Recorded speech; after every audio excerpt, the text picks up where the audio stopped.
தஞ்சையில் பாரம்பரிய நெல்லான மாப்பிள்ளை சம்பா, கருடன் சம்பா ஆகியவற்றை சாகுபடி செய்வதில் விவசாயிகள் ஆர்வம் காட்டி வருகின்றனர். தமிழகத்தில் ஆண்டுக்கு ஆண்டு குறைந்து வரும் மழை வளத்தால் விவசாயத்தின் மீதான ஆர்வம் விவசாயிகளிடையே வெகுவாக குறைந்து வருகிறது.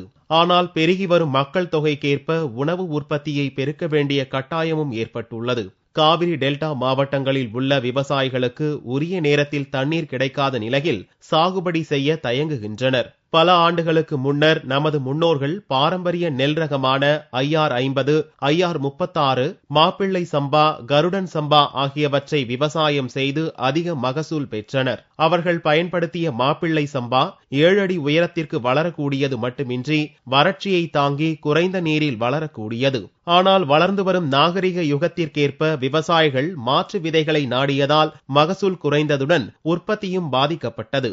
இந்நிலையில் தஞ்சை தாளக்குடி கிராமத்தில் சுந்தரமூர்த்தி என்ற விவசாயி பாரம்பரிய நெல் சாகுபடியில் இறங்கியுள்ளார். பாரம்பரிய நெல் ரகமான மாப்பிள்ளை சம்பா மற்றும் கருடன் சம்பாவை அவர் சாகுபடி செய்தார். தற்போது அந்த பயிர் கதிர் தள்ளி அறுவடைக்கு தயாராகி உள்ளது. இந்த பாரம்பரிய நெல் சாகுபடி மூலம் அதிக வைக்கோல் கிடைப்பதுடன் நெல்லை அதிக விலைக்கு விற்கலாம் என்று தெரிவித்த சுந்தரமூர்த்தி இயற்கை உரத்தை பயன்படுத்தியே சாகுபடி செய்ததாகவும் கூறினார். 40 43, 38, 46 இதான் நட்டுக்கிட்டு இருந்தாங்க. இப்போ கரடன் சம்பா, மாப்பிள்ளை சம்பா நட்டுருக்கோம். இப்போ சாம்பலுக்காக கொஞ்சம் தான் நட்டோம். நல்லா இருக்குது. இயற்கை உரம் ஒண்டி தான் போட்டோம். ரசாயன உரம்லாம் ஒன்றும் போடலை. விளைச்சலுக்கு நல்லா இருக்குது. மாட்டுக்கு வைக்கலும் நிறைய கிடைக்கிது. அதனால் உரமும் நிறைய செலவு இல்லை. இயற்கை உரத்தோட இதாயிடுச்சு. தொழில்நுட்பத்தை நோக்கி விவசாயிகள் ஓடாமல் பாரம்பரிய விவசாயத்தை பாதுகாத்தால் பல நூறு ஆண்டுகள் விவசாயம் நிலைத்து நிற்கும் என்பது நிதர்சனம்.